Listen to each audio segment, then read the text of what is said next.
A saúde bucal não se refere somente à aparência dos dentes. Na realidade, ela é fundamental no dia a dia das pessoas e impacta em todo o organismo, proporcionando bem-estar e qualidade de vida. E é com essa energia que a gente hoje está realizando o primeiro Ortocast. Isso mesmo, gente. O podcast do Grupo Hortus. E recebemos hoje aqui essas duas figuras que são referências na ortodontia no estado do Maranhão, doutora Cristiane Barros Leal e doutor Marvel Dias. Sejam bem-vindos. Obrigada. Prazer é nosso. Prazer é nosso. Doutora Cristiane Barros Leal, especialista em ortodontia e ortopedia pela Sociedade Paulista de Ortodontia, mestre em Ciências da Saúde pela UFMA, doutoranda em ortodontia pela SLM de Campinas, professora e coordenadora do curso de especialização na Associação Brasileira de Odontologia e no Instituto Pós-Saúde. E também é sócia do Grupo Hortus. Pessoal. Dr. Marvel Dias é especialista em ortodontia e ortopedia facial pela Abeno São Paulo, mestre em Ciências da Saúde pela UFMA, professor convidado da residência em Cirurgia e Traumatologia Bucomaxilofacial do HUFMA, coordenador docente na Associação Brasileira de Odontologia e coordenador do curso de especialização na ABO e no Instituto Pós-Saúde. E também é sócio aí do Grupo Hortus. Novamente, sejam bem-vindos aqui ao nosso podcast de início, nosso primeiro podcast. E vamos começar hoje, né, falando aí sobre tudo sobre a ortodontia, como é que começou, como é que está aí a situação do estado do Maranhão, como é que foram precursores aí em pós-graduação. Então vamos lá, como é que tudo começou? Na odontologia, eu entrei na odontologia para fazer ortodontia. Eu tinha um ortodontista que era meu parente, meu tio, e ele era uma pessoa que amava muito o que fazia e realmente isso me inspirou. De verdade, eu fui inspirada por alguém que gostava muito do que fazia. Eu acho que essa sensação, ela acaba se espalhando, né? E por isso entrei na faculdade de odontologia para fazer ortodontia. E a partir daí, então, era o meu caminho, já estava traçado. Olha que lindo. Eu falo que o meu caminho foi um pouquinho diferente do da Cris, porque quando eu entrei para a faculdade de odontologia, nós estudamos juntos na UFMA, né? E eu acho que a última coisa que eu pensava em fazer era ortodontia, né? Eu pensava em fazer cirurgia, eu pensava em fazer prótese, mas quando eu tive o primeiro contato com a disciplina de ortodontia, né, que era ministrada pelo professor Ferdinand, eu me apaixonei pela especialidade. E eu falo que muito também dessa paixão foi motivada, foi fomentada pelo estímulo que ele me deu também. Ele me falava, olha, tu tem jeito, acho que vale a pena, tu te encontraste, né, no teu caminho. E a partir daí, essa vontade de aprofundar o conhecimento dentro dessa especialidade tão bonita que é a ortodontia foi só crescendo. E aí foi uma consequência. A propósito, o doutor Ferdinand, ele é também dos precursores ali, sim, com o doutor Carlos Martins, que foi meu ortodontista, sim, né? Sim. Usei 4 anos o aparelho. E assim, eram duas pessoas super referências aqui na ortodontia, não é isso? São referências, sim. São referências. O doutor Carlos Martins, inclusive, criou um aparelho. Ele desenvolveu o APM, o aparelho de protração mandibular, que nunca patenteou, inclusive, porque ele queria que esse aparelho pudesse ser feito por qualquer dentista, por qualquer ortodontista. E hoje é um aparelho que é vendido no mundo. Ele realmente é um nome não só nosso, maranhense, mas do mundo. E eu acho que foi muito oportuna essa tua colocação e essa referência que tu fizeste ao Dr. Carlos, que aqui eles tão bem colocou também, porque a gente vive num país de memória curta, né? E o Dr. Carlos é uma referência, ele é maranhense, e que levou a ortodontia maranhense, a ortodontia brasileira, para o mundo. Então, esse aparelho que a Cris tão bem colocou aqui, que foi o APM, o aparelho de protração mandibular, ele é um aparelho que até hoje é utilizado em todos os países. E foi uma criação de um maranhense, né? Olha só. Construído numa época de recursos extremamente escassos. Década de 80, estamos falando das dificuldades que eram você importar materiais, ter acesso a tecnologias de ponta, né? A gente que viveu essa época sabe disso. E ele era um cara visionário, ele teve ele imaginou esse aparelho e construiu e publicou numa revista americana de referência, e aí, aí ganhou o mundo. Voou, né? Voou. Legal. O Dr. Carlos Martins, ele era uma pessoa humana também, fantástica, né? Sim, muito acessível. Eu acredito que a Universidade Federal do Maranhão deveria fazer uma homenagem para ele, né? Um prédio ali, o curso de odontologia, o prédio de odontologia da Rua da Paz, não é isso? Deveria ter o nome dele. Já nem existe mais. Tá um prédio abandonado. Infelizmente, é um prédio que hoje está abandonado. A faculdade ela se deslocou para o campus, não é isso? E aquele prédio tão bonito, histórico, fantástico, ele está caindo aos pedaços, está abandonado. É uma pena. Eu visitei ali, eu visitei bastante ali. Nós estudamos lá. Olha aí. Nossa vida toda foi lá. É triste quando a gente passa e vê tudo destruído. Sim, então, já que vocês estudaram na Faculdade de Odontologia da Rua da Paz, eu queria saber o seguinte. Vocês montaram o Grupo Hortos, né, que é uma referência aí na pós-graduação. Eu queria saber o que faz aí o Grupo Hortos e há quanto tempo ele está no mercado. Posso voltar um pouquinho atrás no tempo? Pode. Porque assim, tudo tem um começo, obviamente. Logicamente que tudo tem um começo. E eu acho que as coisas assim, elas às vezes não é que elas estão já pré-determinadas a acontecerem, mas eu acho que as pessoas, eu costumo falar que os opostos se atraem, mas os iguais que se entendem. Sim. E eu lembro muito bem quando eu conheci a Cristiane na época da faculdade, foi um colega nosso que era do Ceará, não sei se tu te lembra do Ítalo, né? E ele falou assim, olha, tem uma colega nossa que chegou agora... Um abraço, Ítalo. Ítalo, um abraço. Ele falou, tem uma colega minha que chegou do Ceará, que foi transferida agora de Belém, e que ela gosta muito de ortodontia, que nem tu. E na época, a gente sempre comenta isso, né? A ortodontia era uma especialidade extremamente inacessível. Era muito complicado. Para tu teres uma ideia, no Norte e Nordeste, a gente talvez tivesse 2 escolas de formação de especialistas em ortodontia. Então, se você quisesse enveredar por esse caminho, se você quisesse aprofundar o seu conhecimento em ortodontia, tinha que partir de você. Entendi. E assim... Muita força de vontade, aquela coisa de buscar fora do Maranhão. E a gente está falando de uma época que não tinha rede social. Sim, e internet para buscar as coisas, né? Tinha que ir para a biblioteca para pesquisar, estudar, ler livros caros. E a biblioteca da UFMA também, em relação à parte de ortodontia, ela tinha uma literatura escassa.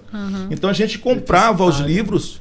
Né, Cris, tu lembra? Exatamente. E marcava, vamos estudar no final de semana? Vamos estudar juntos. E estudava assim de maneira... Assim, artesanal. Totalmente. Intuitiva, legal, empírica. Legal. Mas era o que a gente tinha na época, né? Eu acho que foi uma boa base também, né, doutor? Sim, foi uma boa base. Aí a gente se conheceu como colegas, né? A gente estudou junto em algumas disciplinas, né? E aí cada um foi fazer sua pós-graduação num lugar e retornamos juntos basicamente na mesma época aqui em São Luís, né? 2000 mais ou menos, não é isso, Cris? Exatamente. Vocês chegaram a estudar junto em São Paulo, não? Alguns cursos, sim, né, Cris? Alguns cursos. Porque, assim, quando a gente ia para São Paulo, a ideia era passar no curso de especialização. Parece uma coisa... Era muito difícil passar no curso de especialização. Nós fazíamos várias provas antes de entrar na especialização. Não é hoje, né? Mas sim... Não, bem diferente. Hoje é bem diferente. Mas, enfim, aí chegamos e... surgiu a ideia de começar a dar aula, né? E isso foi se realmente criando uma estrutura, né? E criamos um método mesmo. Uma filosofia de ensino, um método de ensinar que vem formando muitos ortodontistas. Assim, é uma honra até, né? É um desafio, uma honra saber... Eu tenho uma curiosidade. Eu queria saber quantas pessoas, mais ou menos, já foram aí aprendizes de vocês. Tu sabes, a gente estava... Vez por outra a gente faz esse exercício de memória, porque já foram 20 anos, já são 20 anos dando aula, né? Sim, 20 anos. E se a gente for mais ou menos enumerar a quantidade de alunos formados por quase ano, 1000 já chega a quase 1000 alunos. Gente, é muita gente. É legal isso, é muita né? gente. É gratificante também, né? É muito, muito bom, muito gratificante e deixa a gente realmente... empolgado com a ideia, né? Esse método se desenvolveu a partir de nós e hoje nós somos 4, né? 4 professores dando aula de especialização. Nós formamos especialistas em ortodontia. Legal. Nossa equipe hoje, na realidade, começou comigo e com a Cris. Hoje a gente conta com a participação da professora Camila, abraço para a Maiana. professora Camila. Beijo, um abraço para ela e para a professora Abigail também, Professora que é a mais Abigail, nova integrante do grupo. beijo. Pessoas maravilhosas que pensam. Eu quero conversar com ela. Sim. Seria um prazer. São sim, pessoas sim. que pensam ortodontia como a gente pensa, foram ex-alunas da gente, elas têm a mesma filosofia, elas enxergam a especialidade de forma muito parecida com a que nós enxergamos, e essa unidade filosófica, dentro desse contexto, acho que quem sai mais ganhando é o aluno, né? Com certeza. Esse método acaba sendo uma coisa justa, uma coisa já bem estruturada, né? E a gente tem, assim, a sorte de trabalhar com pessoas que pensam igual e que estão aí caminhando para uma ortodontia de excelência mesmo. Muito legal. Vocês falaram numa coisa muito importante, 20 anos aí de mercado, 20 anos trabalhando, formando pessoas. A gente vive esse tempo de revolução tecnológica, né?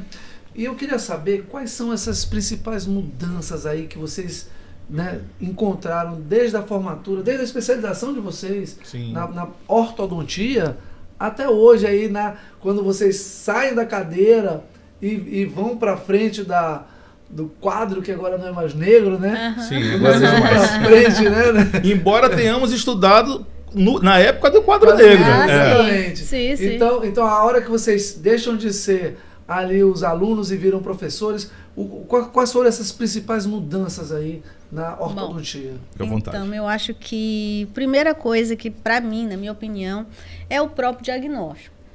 Porque quando a gente falava e fazia ortodontia antes, a gente fazia através de uma métrica. As pessoas eram medidas. A gente chamava isso de cefalometria. É a medida de uma radiografia, medida matemática mesmo da face, dos dentes e tudo. Entendi. E as pessoas todas eram colocadas numa espécie de média numérica. Uma média numérica. Você tinha que encaixar a pessoa na média. Você tinha que encaixar a pessoa na média e fazer exatamente o que a média dizia para fazer. Então, o diagnóstico era muito engessado. Às vezes dava certo. Você ficava muito dentro daquilo que estava pré-determinado. Né? Agora, imagina isso que ela está colocando, imaginando o quão nós somos diferentes como seres humanos, né? Com certeza. A gente ficava engessado naquilo ali, e algumas coisas davam certo, para algumas pessoas ficava ótimo, mas para outras a face ficava prejudicada. Muito comprometida. E aí eu acho que a gente deve à nossa prima irmã, que é a cirurgia ortognática, Sim, o olhar delicado para a face, o olhar mais individualizado. Assim a gente consegue hoje fazer um diagnóstico muito mais pessoal, muito mais individual, saindo dessa métrica, saindo dessa média matemática e tentando enquadrar a maloclusão numa face daquela pessoa que a gente vai tratar. Para mim, esse talvez seja o primeiro grande desafio dos últimos 20 anos. E você, eu acho que sim. Eu acho que talvez essa tenha sido a grande mudança, porque você passou a tratar as pessoas de uma maneira muito mais individualizada. Humanizada, né? Individualizadas, porque você consegue... você precisa entender o que é melhor para ti. Caso a caso. Caso a caso. E o que é melhor para ti, às vezes, não vai ser o melhor para o teu irmão, por exemplo. Tá? Esse é um ponto que eu acho fundamental, né, nos últimos 20 anos. Eu acho também que o surgimento, o aparecimento das ancoragens esqueléticas, né, Cris? Eu acho que o advento dos mini implantes e das mini placas de ancoragem permitiu a nós ortodontistas realizarmos movimentos de altíssima complexidade que outrora eram quase inviáveis de serem feitos de maneira convencional, com a ortodontia convencional, e com o advento das mini placas e dos mini implantes a gente conseguiu ir além e fazer coisas que dificilmente faríamos antes desse advento, né? Eu acho que foi uma mudança radical, né? Uma mudança radical. Também a facilidade que as pessoas hoje têm de acesso à ortodontia. Porque antes, como você mesmo falou, era tudo muito difícil, tudo muito caro, tudo muito complicado, né? E hoje a gente tem uma indústria nacional que abraça a especialidade, então a gente tem acesso à mecânica, aos equipamentos de uma forma muito materiais, de uma forma muito mais barata, e isso, obviamente, ajuda a repassar isso em termos de custo. Então, há um acesso bem maior da população à ortodontia. Eu acho que é uma grande mudança. É uma grande mudança. Também, Hoje em dia a gente tem, como o Cris falou, a indústria nacional, por exemplo, no que se refere a essa questão dos mini implantes, a indústria nacional faz mini implantes de excelência. Então, a gente não precisa estar importando esses materiais para oferecer para o nosso paciente aqui de curso de especialização um tratamento de excelência, né? E eu acho que isso é muito legal. As pessoas falam muito em alinhadores. Eu queria entender um pouquinho, o pessoal de casa também, o pessoal que está assistindo aí o podcast, o que são esses alinhadores, para que serve? É para alinhar os dentes, mas assim, qual é o principal gancho dele? Eu iria pontuar. Eu acho que as grandes mudanças nos últimos 20 anos, eu particularmente acho, concordo contigo, né, Cris? O diagnóstico voltado para a face de maneira individualizada, eu acho que o maior acesso da especialidade por parte da população, né, a criação e a implementação das ancoragens esqueléticas para realizar esses movimentos mais complexos. E eu acho que o surgimento, né, a chegada dos alinhadores, né, que é uma maneira nova de você realizar a ortodontia, embora a gente precise discutir isso de uma maneira mais científica e menos apaixonada, né, porque é algo que está começando a ganhar mais robustez científica nos últimos 10 anos para cá, e a gente tem que entender como tudo, né, é um processo que está em fase ativa de evolução, mas sem dúvida nenhuma você consegue oferecer um tipo novo de tratamento ortodôntico, eles vieram para ficar. Sim, né? Com certeza. E você consegue oferecer uma modalidade nova, um tipo novo de se tratar a maloclusão, para atender às necessidades e às demandas de uma parcela que de repente quer esse tipo de tratamento, desde que o resultado final não seja comprometido. Na verdade, os alinhadores, né, para quem não sabe, são aparelhos de material plástico feito com essa tecnologia CAD/CAM, né, feitos através do computador. Impressora 3D. Impressora 3D. Então, na verdade, o ortodontista faz um planejamento virtual. Esse planejamento é passado, então, para essas plaquinhas que são dadas ao paciente. Então, o paciente vai usá-las, né, para que os movimentos ortodônticos aconteçam, para que os dentes se movimentem de acordo com o que a gente planejou. Isso de maneira móvel, né? A pessoa pode É um colocar. aparelho removível. Então, bom, sendo removível, já começa o primeiro problema. Algumas pessoas não vão usar. Né? Vou ficar não vou botar. Existe uma porcentagem, existe um percentual de pacientes que não vai colaborar. que não colabora mesmo, não é um paciente para isso. Isso né? é uma questão de cultura, né? Educação, cultura, alguma coisa que a pessoa ali está ali, não vou botar, é fácil de tirar, é fácil de botar, não vou botar. Sim. Talvez a disciplina, né? Não talvez. tem a disciplina, né? Esse é um primeiro problema. Um segundo problema é que a gente vem com os alinhadores, no caso, a gente vem, assim, sendo empurrado por muito marketing. Então, assim, infelizmente, é quase como se o produto fosse mais importante do que ele vem para tratar. Então, eu tenho um problema, uma oclusão, ela é mais importante do que o aparelho. Com certeza. Mas, no caso, o aparelho passa a ser mais importante do que, de fato, o que ele vem para tratar. Isso a gente não pode permitir que aconteça, porque está errado. Né? Você não pode encaixar o aparelho em tudo. Ele não funciona para tudo. Ele é mais um recurso. Ele é como se fosse ali uma opção. Ele é uma ferramenta a mais. Eu acho que a Cris foi muito feliz na colocação que ela fez, e aqui eu acho que quem vai falar é o professor, aqui quem está falando agora nesse momento é a professora Cris também. Eu acho que a gente tem que entender que a ortodontia ela está inserida dentro de um contexto de mercado. E o mercado ele precisa lançar produtos novos o tempo todo. Sim, para não ficar obsoleto. Né? Exatamente. Agora, cabe ao especialista, cabe aos pesquisadores fazerem esse filtro, tá? Ver em que de fato, porque a indústria chega te oferecendo as mil maravilhas. E o problema maior, entre aspas, é que os alinhadores chegaram, não só outras novidades virão, tá? Eles surgem num momento específico da vida humana, onde as redes sociais elas fazem a informação chegar de forma quase que imediata, né? E qualquer um fala o que quiser. Essa é que é a verdade. Tem aquela célebre frase do Humberto Eco que a internet deu voz ao idiota da esquina, né? Então, assim, ali é um campo aberto, cada um fala o que quer. Falar o que quer é uma coisa, outra coisa é o que a ciência mostra. Então, cabe ao bom profissional, ao especialista consciencioso, ao professor comprometido com a ciência, saber separar o joio do trigo, saber que existe indicação, contraindicação, vantagem e desvantagem, casos onde o aparelho, onde só o alinhador vai resolver, casos onde a gente vai ter que trabalhar só com aparelho fixo e algumas situações que a gente vai ter que fazer uma associação entre aparelhos fixos e alinhadores que a gente chama de tratamento híbrido, tá? Então, isso quem vai definir é o profissional. Ele é que vai tomar conta do tratamento. Não vai ser a empresa, não vai ser o aparelho, não vai ser o alinhador. E olha só, quem está falando aqui são pessoas que trabalham com alinhadores. Nós damos aulas de alinhador. Diariamente. Diariamente. Os nossos pacientes, os nossos alunos, eles têm a oportunidade de utilizarem os alinhadores nos cursos de especialização. Os pacientes que a gente trata nos nossos consultórios e nos nossos cursos de especialização têm acesso a essa tecnologia. Só que a gente tem que fazer isso de maneira responsável. Eu acho que o bom senso aí é tudo, né? Porque de verdade o que a gente vê é um marketing muito agressivo, promessas que às vezes não se realizam. Porque veja, frustrando né? O paciente e o próprio profissional. Veja, é uma coisa feita através de um computador, né? Então os movimentos ali no computador, eles acontecem, são lindos, maravilhosos. Agora, mas na vida real a coisa não é. Na vida real, né? Na clínica nem sempre acontece assim. Pessoal, o papo tá muito legal e eu queria saber o seguinte, aproveitando esse gancho aí da cirurgia ortognática, eu fiquei super curioso de saber como é que é isso, o que é a cirurgia ortognática e em quais casos são prescritos essa indicação, doutora?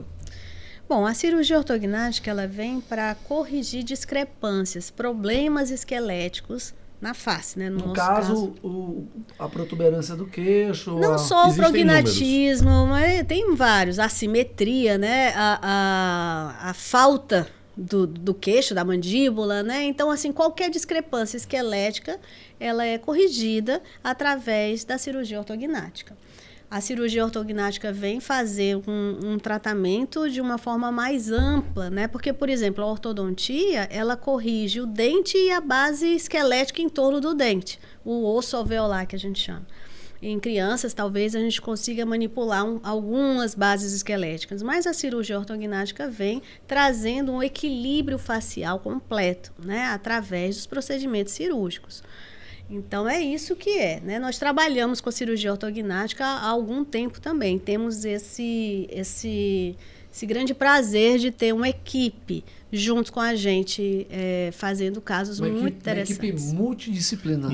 E eu vou aproveitar também mais uma vez a oportunidade que a Cris levantou a bola, eu preciso chutar a bola. Com certeza, fazer gol. Fazer gol. Mas vou aproveitar essa oportunidade que ela me deu para falar a respeito das pessoas que trabalham com a gente na cirurgia ortognática, que são os colegas do Hospital Universitário, tá?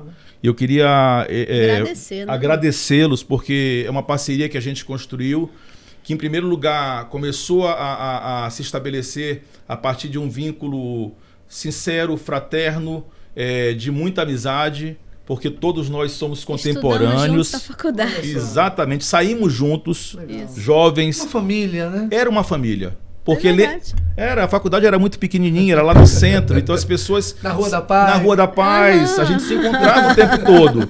E aí saímos juntos, cada um para um canto, né? E retornamos juntos. E aí aquela vontade de fazer as coisas acontecerem, que até hoje essa chama não morreu dentro da gente, graças a Deus, né, Cris? Mas assim, nós nos reencontramos aqui, eu não quero esquecer nenhum nome, mas eu vou falar a respeito daqueles que mais estão em contato com a gente, de maneira mais próxima aqui, do professor Paulo Rabelo, do professor Luiz Rabelo, do professor Eider Bastos, o colega, o professor Daniel Schmidt, que também está sempre lá na BO com a gente, quando a gente precisa, ele está lá solícito também. E não quero... Eu estou colocando aqui alguns colegas, mas existem tantos outros, toda a equipe do Hospital Universitário. E essa parceria que a gente construiu, né, Cris, da BO... Sim. Com o HU, né? Precisamos reiterar que o HUFMA, ele é um hospital extremamente, assim, qualificado, né? Um hospital bom, sim. Recebeu muito aporte aí durante a pandemia e um hospital, assim, de referência, né? Eu vou te ser muito, assim, muito objetivo para que as pessoas que não estejam inseridas dentro dessa realidade possam compreender melhor. Essas deformidades dentofaciais que a gente fala, eu acho que a infinita maioria dos pacientes que a gente recebe nos cursos de especialização não teriam como se beneficiar desse tipo de tratamento se não fosse esse trabalho abnegado que a equipe do HU presta junto com a gente. Então aqui vai nosso eterno agradecimento Com a esses certeza. colegas, né? São pessoas que vêm do estado inteiro, Exatamente. né? Fissurados, pessoas sindrômicas, pessoas que sofreram acidentes, né? Com grandes assimetrias faciais. E é incrível, depois da cirurgia, depois que eles ganham uma nova face, né, por assim dizer, como a autoestima melhora, como aquilo ali é muito gratificante de ver e participar disso aí. Sim. Pessoal, o papo tá muito bom, mas eu vou ter que chamar aqui um intervalo comercial e a gente vai assistir aqui o VT do Grupo Hortus Excelência em Ortodontia. Voltamos já já.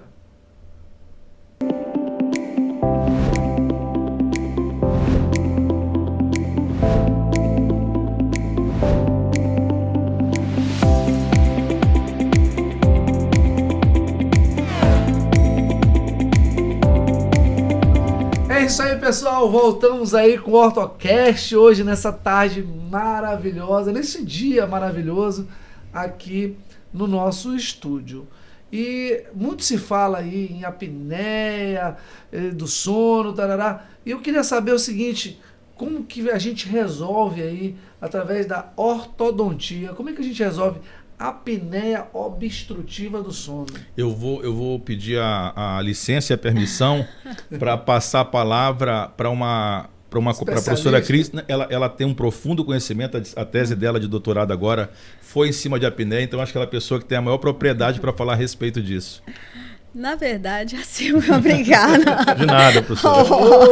Vou aplaudir aqui, pelo amor de Deus. Bom, na verdade, os distúrbios do sono, a apneia obstrutiva do sono é um distúrbio do sono, né? Então, nada mais é do que uma obstrução, que pode ser total, como a apneia, ou parcial, como a hipopneia, que acontece quando a gente está dormindo. Então, uma falta, né, assim, para falar do oxigênio. Então, imagina, ao longo de uma vida, você ficar com paradas respiratórias, né? Então, é isso que acontece. De verdade, a gente sabe que para uma pessoa ter o primeiro diagnóstico em apneia obstrutiva do sono, ela tem que ter mais de 40 anos. Então, é uma vida de problemas. E esses problemas são variados. Problemas cardiovasculares, é uma das causas de morte súbita, inclusive, tá?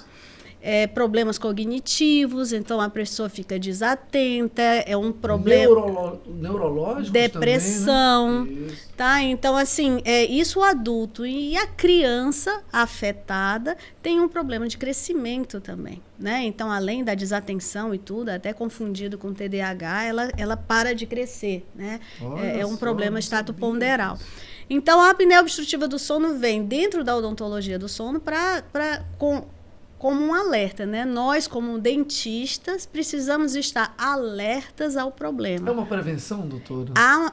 Se você consegue diagnosticar, você consegue, sim, resolver esse problema, na sua grande maioria, né? É multi, né?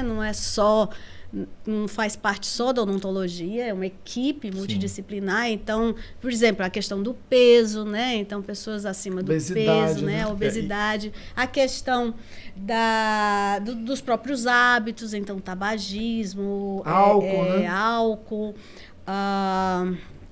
para nós, né, para os ortodontistas, nós estamos aí quase como sentinelas desses problemas, porque nós tratamos muitas pessoas que têm mais chance de ter apneia, porque nós tratamos pessoas com discrepâncias esqueléticas, né? Então, quando a pessoa tem, por exemplo, quando ela não tem uma mandíbula, né, não tem queixo, né, ela tem aí uma dificuldade maior para respirar, até por uma questão física mesmo. E a gente observa isso, trata isso, diagnostica isso.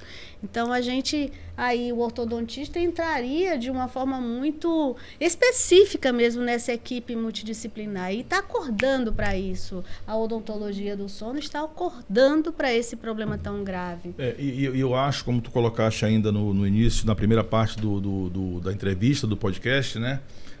Falando a respeito da cirurgia ortognática, e Cris acabou de colocar de maneira muito clara e objetiva também a correlação que existe entre a apneia e alguns problemas de falta de crescimento dos ossos da face, maxila e mandíbula, né? A cirurgia ortognática, junto com a ortodontia, ela consegue, de fato, em algumas situações, tratar o paciente da apneia. né? Tirar o paciente de um Curar, CEPAP. isso é importante. Isso é importante. Tirar o paciente do CEPAP. Tirar Gente, o paciente do é um CEPAP. aparelho, para quem não sabe, é aquele aparelho que a pessoa usa para poder respirar. Pressão né? positiva do ar. Então, tirar esse aparelho é um ganho fantástico de qualidade eu acho de vida. que eu queria ir até um pouco além. Eu acho que não dá mais para pensar num especialista em ortodontia que não tenha esse tipo de visão e de compromisso com o seu paciente. Então, assim, a gente sempre fala, né? A gente só consegue enxergar aquilo que a gente foi treinado para enxergar.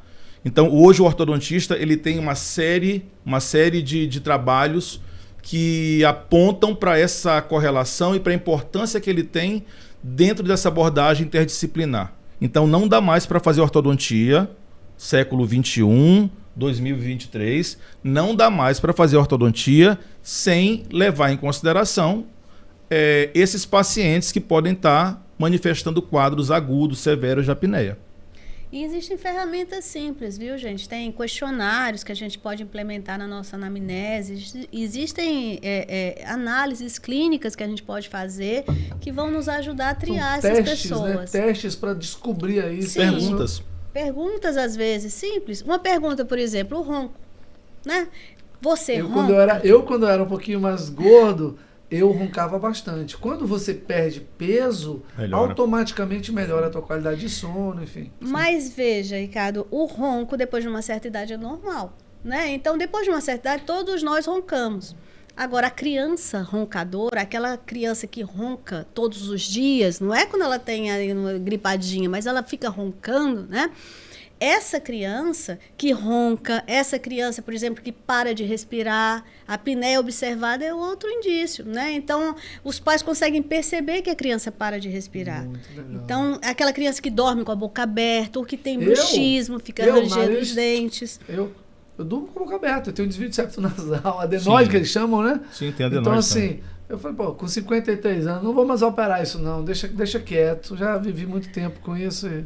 Pois é, mas aí, para algumas pessoas, esse deixar quieto não pode, né? Porque essas pessoas, elas vão ter a sua saúde afetada mesmo. Né? Né? Olha, por enquanto não me prejudicou em nada, mas tá tudo certo, né? Mas tu vais acabar o podcast, tu vais fazer uma polissonografia para ver como é que tá essa situação aí, tá? Tá certo, doutor, vamos lá. Beleza. Olha só que barato. Depois eu quero saber mais sobre isso aí.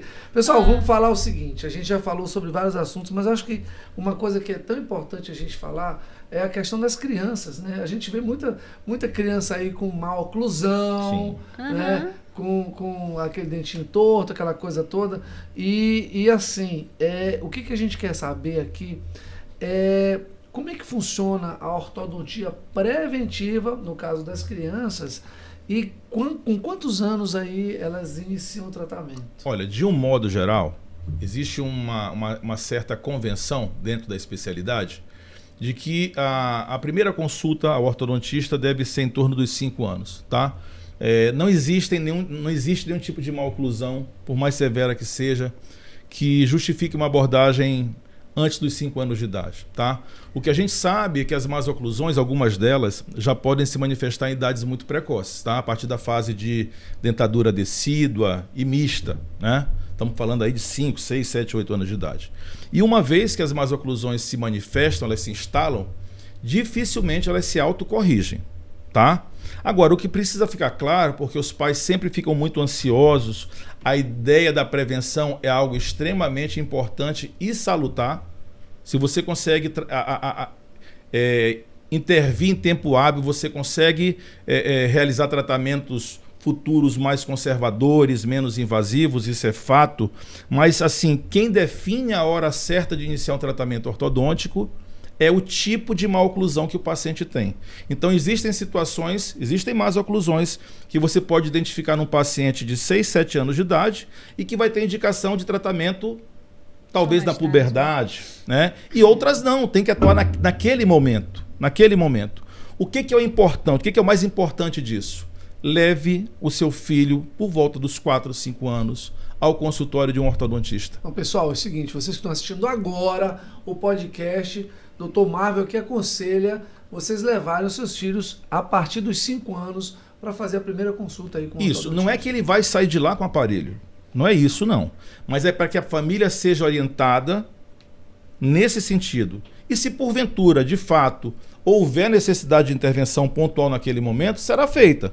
Mas se não, o profissional, o especialista, ele vai ter condições de organizar, de planejar a vida ortodôntica dessa criança para as próximas fases. Porque tudo bem que naquele momento não fosse a época oportuna, numa situação hipotética, mas se você perder essa fase oportuna, essa fase importante, deixar passar um pouquinho mais para frente, os prejuízos também serão muito grandes. Sim. Então o mais importante é levar, mesmo que seja para ouvir do profissional que não precisa fazer nada naquele momento.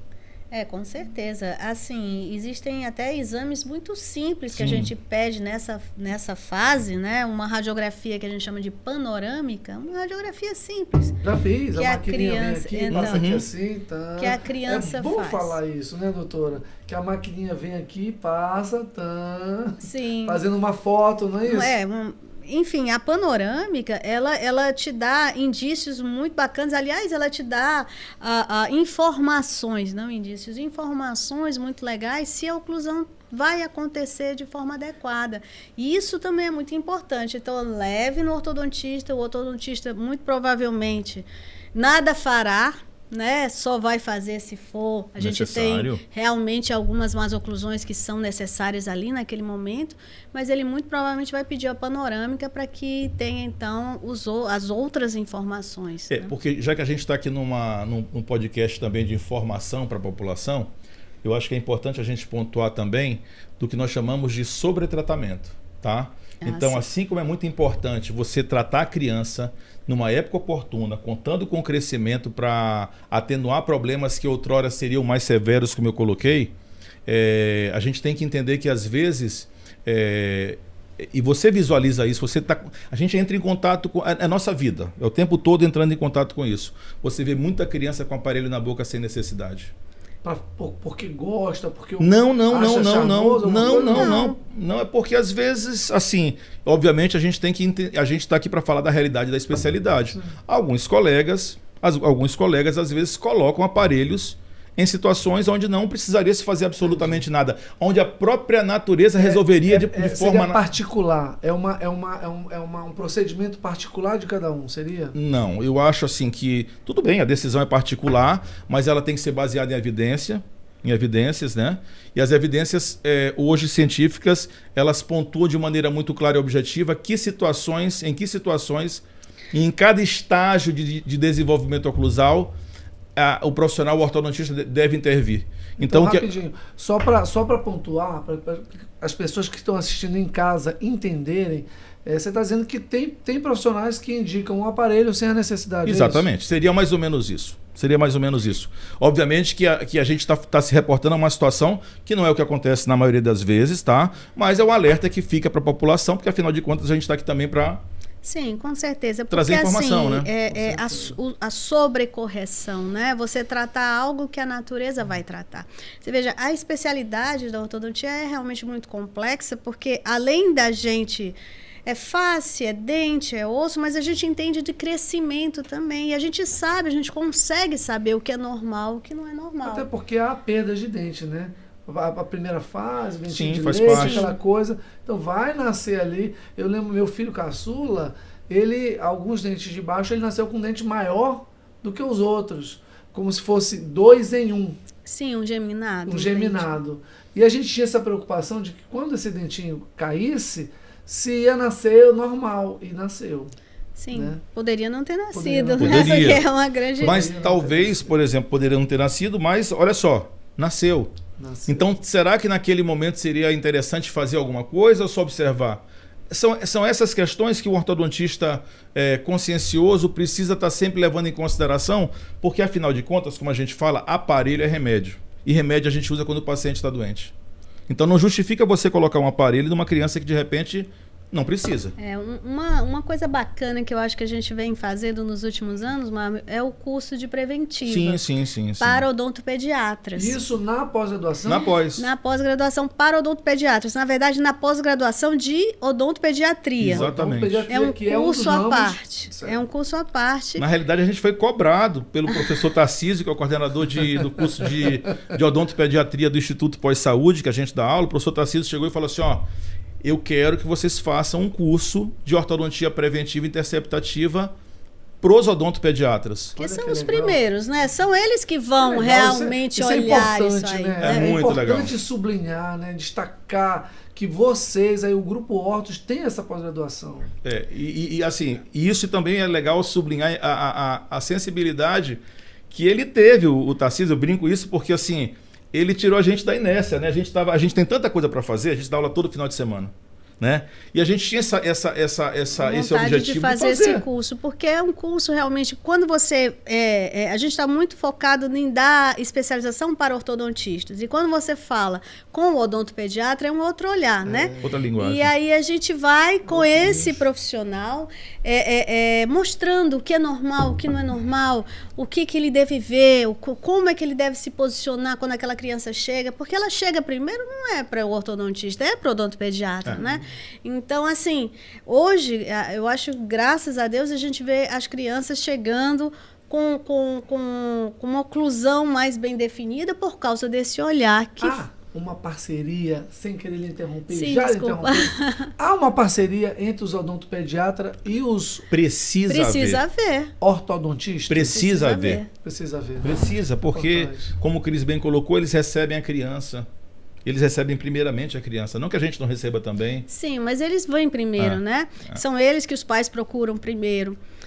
Nós somos numa época que a gente recebia crianças já com umas oclusões horríveis. Sem cárie, sem nada. Ou seja, estavam sendo acompanhadas pelos odontopediatras, mas que não enxergaram. Não estavam né? sendo indicadas para o profissional de ortodontia. E aí, quando a gente pensa na ortodontia como um problema de saúde pública, a gente pensa em termos de custo, eram tratamentos muito mais caros, muito mais custosos, não só de custo financeiro, mas de tempo, mais complexos, porque já estavam muito graves. Sabe? Hoje a gente vê essas crianças sendo acompanhadas não só com a questão da cárie e outras coisas, mas com a questão da oclusão também. Isso é legal demais, né? O Brasil, né, tem esses nichos muito bons em termos de odontologia. E aí, voltando ao que a gente estava falando, a gente organizou esse curso, né, dentro do curso da especialização em odontopediatria lá do Instituto Pós-Saúde. A gente organizou um curso de 1 ano só de ortodontia preventiva e interceptativa, com conteúdo teórico, laboratorial e clínico,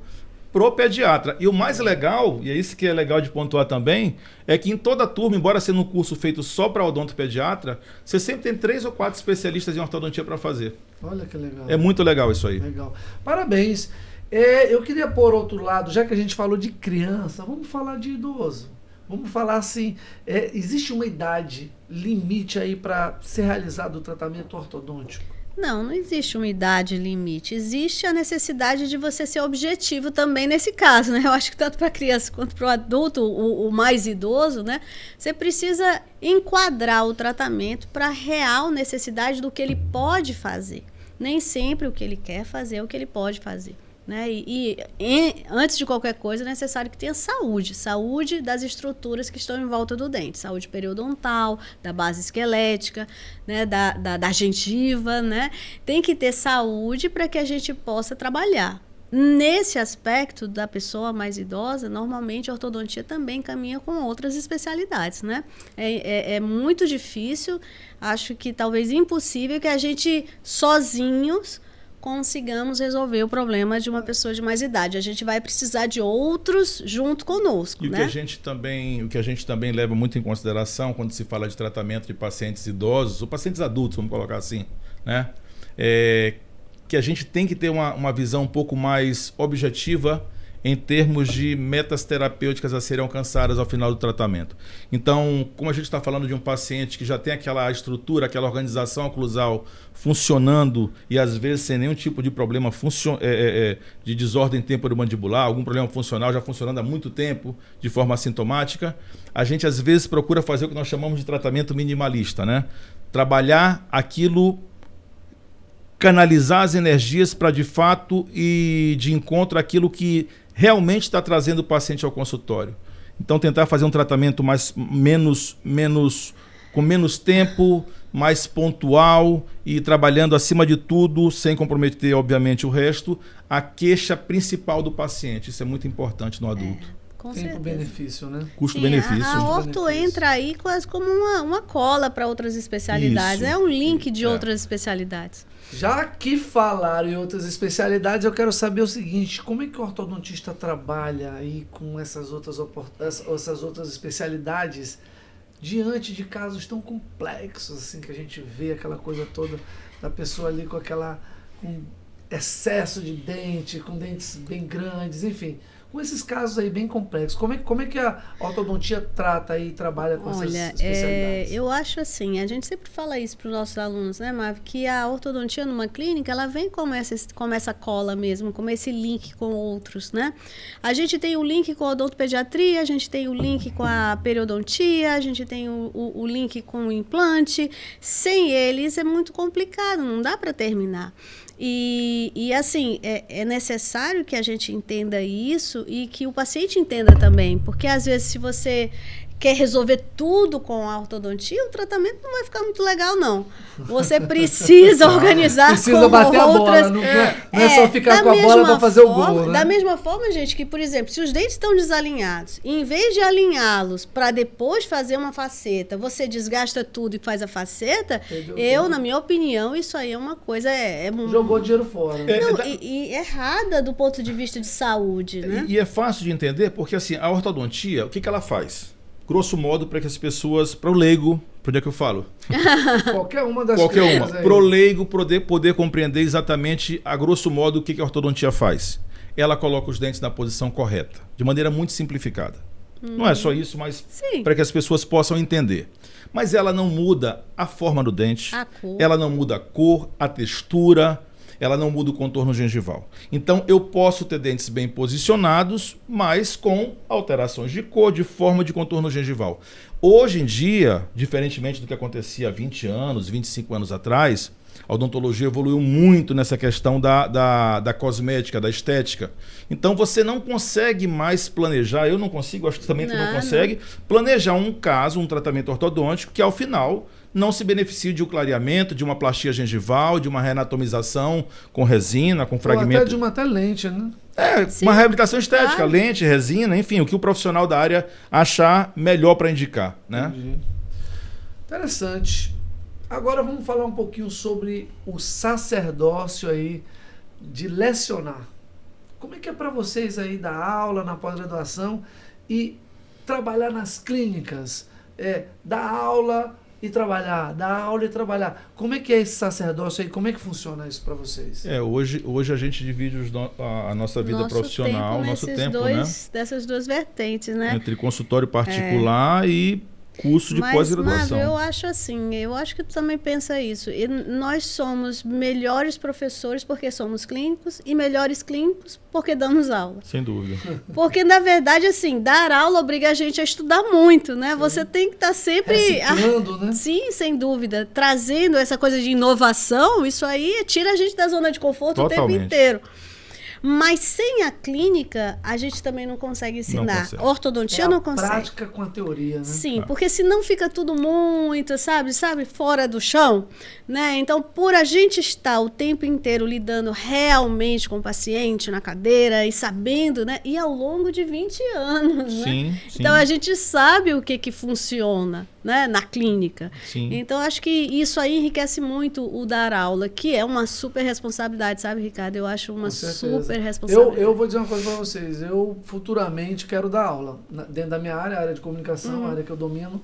Eu quero realmente, porque eu acho tão lindo você dar aula. Ricardo, eu acho assim, é um privilégio dar aula, cara.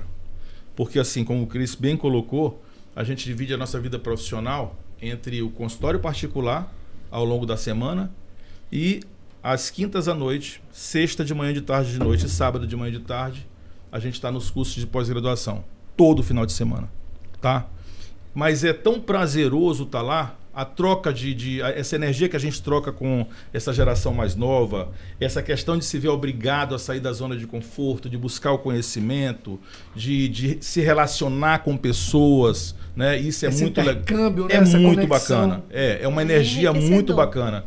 E assim, eu particularmente, eu acho que tu também sente isso, é um privilégio você fazer algo que você de fato gosta. Eu acho que você poder transformar a vida do seu semelhante, e aí a gente fala de alunos que hoje em dia estão bem nos seus consultórios particulares. A gente tem alunos que dão aula em outros estados. Já tivemos alunos que hoje dão aula em outros estados. Multiplicadores de talentos. Isso, né? Não tem dinheiro que pague. Não tem dinheiro que pague. É uma coisa... preenche a alma da gente e dá sentido a esse sacrifício que a gente faz. É um negócio que não dá nem para explicar direito. Fantástico. Parabéns. É um Parabéns privilégio. para vocês, porque eu acho que como eu falei, lecionar é um sacerdócio, né? E quando você une as duas coisas, você leciona e trabalha, você atua exatamente naquilo que você prega, aquilo que você fala, aquilo que você ensina, você vai ali na prática e está vendo ali o que pode, o que não pode, o que dá certo, o que não dá. Porque, às vezes uma coisa na teoria funciona, às vezes na prática não funciona. Sim. No computador fica bonito, às vezes na vida real já muda. Né? Verdade. Por exemplo, nós agora estamos lindos aqui, né, no podcast, meu mas Deus. tem dia que não estamos tão lindos. Né? É verdade. Quando a gente acorda, enfim. É verdade. Eu acordo com o cabelo arrepiado, enfim. Mas, pessoal, é o seguinte, nosso podcast está acabando, mas antes de acabar, eu queria saber duas coisas. Primeiro, eu queria saber como a mídia social influencia aí essa relação paciente, profissional, aluno, professor. Quem que vai começar a responder? Marvel, vamos lá. É uma pergunta, ela é complexa porque, assim, eu acho não, a rede social, o mundo que a gente vive hoje, né? A informação, ela dinâmica. Extremamente dinâmica. Então, eu falo isso com os alunos, né, no sentido de motivá-los. Eu falo, olha, nunca foi tão fácil estudar ortodontia. Porque para a gente ter acesso a um periódico, a um artigo... Tinha que mandar pedir, mandar né? pedir. Demorava. Preenchia. A gente vivia na época das cavernas, vamos combinar, né? Exatamente. Então, você preenchia, entregava para a bibliotecária, e ela mandava pedir, chegava depois de não sei quanto tempo. Enfim, hoje em dia, isso está ao alcance de um clique, uma tecla. Olha aí. Né? Mas, ao mesmo tempo, é muito importante que o aluno seja formado de uma maneira muito sólida e consistente para ele saber, dentro desse universo, dentro dessa avalanche de informação nova que aparece em rede social, enfim, até porque Instagram não é lugar de se aprender. Instagram é lugar de você ver coisas, falar da vida, multiplicar. Mas não é o lugar para você ter uma formação clássica. A gente não pode confundir formação com informação. Sim. São coisas diferentes, tá? Então, assim, o desafio hoje que eu percebo é formar um aluno que tenha senso crítico e analítico para poder, diante de tanta informação disponível, acessar de maneira criteriosa aquilo que de fato tem relevância científica e diferenciar daquilo que é apenas mais uma propaganda, mais um artigo de perfumaria, mais marketing. E não é fácil, tá? É difícil isso aí, viu? Porque a indústria da ortodontia, ela é... Não, mas é verdade. Não, vamos esquecer o seguinte, a indústria da área da saúde, ela é muito forte. Ela é muito forte. Então a gente tem que saber se posicionar, entender, para que também possa orientar os alunos nesse sentido. De maneira correta. Ética, né? E eu acho que talvez este seja... Existem vários desafios nesse sentido, né, Cris? A questão da privacidade, por exemplo, é outra. Porque a gente vê aí os pacientes expostos, as crianças, né? Tratamentos eu já vi também essa questão de valores. Você divulgar valores, promoções, parcelamento em 60 vezes. Isso é proibido. O Código de Ética Profissional proíbe isso, né? É complicado, né? A gente vê isso aí na internet, a gente vê tudo na internet. Infelizmente, a terra de ninguém, como se fala, né? Mas, enfim, há que prevalecer o bom senso, né? Veio para ficar, não tem como sair, voltar atrás. Pessoal, o Ortocast vai ficando por aqui. E eu queria uma mensagem aí de vocês aí, do Grupo Ortos, né? Qual a mensagem que vocês dariam para quem está nos assistindo, que está nas suas casas, que está aí com o seu computador, com o seu celular, com o seu laptop, que está vibrando com esse podcast fantástico, onde a gente aprendeu um pouco mais sobre aí a ortodontia. Qual é a mensagem que vocês passam para essas pessoas? Bom, para os nossos alunos, gostaria de passar a mensagem que a gente tem que estudar sempre. Na verdade, a gente precisa sair da nossa zona de conforto. A gente precisa realmente aprofundar A formação é muito importante. A gente precisa aprofundar a nossa formação. A gente precisa entender mais, um pouco mais, cada vez mais, porque as coisas elas estão o tempo inteiro se modificando, evoluindo, né? Então esse é a minha mensagem. Não parem de estudar, né? Façam a coisa, como a gente diz, de forma excelente. Para fazer de forma excelente é preciso fazer continuamente. Essa é a minha mensagem. E você, doutor Marvio? Não, eu acho que tu resumiste bem. Eu acho que o processo de formação de um profissional da área da saúde, não precisa ser nem da ortodontia especificamente, é um processo de educação continuada. Eu acho que as pessoas, quando assumem, quando vão lá, escolhem fazer um curso da área da saúde, elas têm que pensar que, em primeiro lugar, que obviamente que o dinheiro, o retorno financeiro, ele vem como uma consequência, tá? Ele vem como uma consequência. A gente trata um ser humano, há que se ter empatia, e a nossa responsabilidade para com o nosso paciente nesse sentido é o compromisso que a gente tem com com a busca incessante pelo conhecimento, tá? Então eu vou mandar mensagem também, vou aproveitar a oportunidade de mandar para os nossos alunos que nunca se esqueçam da importância de se manterem atualizados e perseverarem e terem paciência, porque as coisas acontecem quando você caminha na direção correta. Pessoal, é isso aí. Nós vamos ficando por aqui. Em breve, muito em breve, voltaremos aí com mais informações e conteúdo de qualidade, porque o Grupo Orto, gente, é excelência em ortodontia. Vamos lá? Até a próxima. A gente volta. Beijo. Tchauzinho. Valeu. Tchau.